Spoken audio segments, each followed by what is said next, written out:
Good evening, everyone, ladies and gentlemen. Hi, mnazaklumda. Na maya pogo channel ga ina samsa wangda rabzana.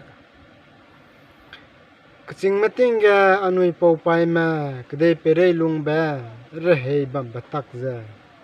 Kadui begana I saira dele. Kaching mating ga rehe lung keurai ma achauti zlung hang ta zbam bega chunaria chang ba kade pere pahli iba zaina. Pegut si za bam batak zaina. Michu teu mi batak bam batak za. Anui po pai matinga lefsika kte beteu makta zaina. Hatana teu za kde pere lungda diga. Magda ta teu mak za lu tarun teu zlung za bam bezegana. Hang seu kia ki teu zaina. Le seu ki teu za. Harang hello zaina hang leu teu za aigum zabam bezegana anui po pai matinga hello teu ai zabam ba hakia leu kadui ba inking ra I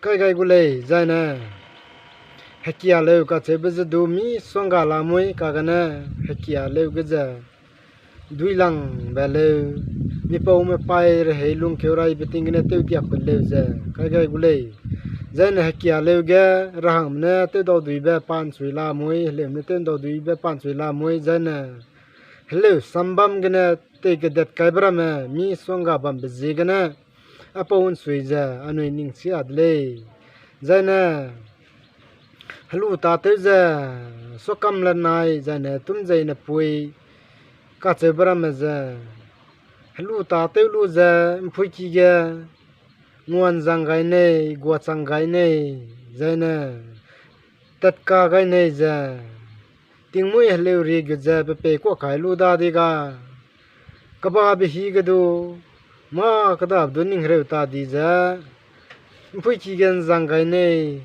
za guan zuai nei za mi song ga za ai po zana pahli I za kadai pere lung zbam bezegana suna ga pele anui king samgai kele zaina hakia leu za duilang beleu dele ka chebza anui king ra kai ra dele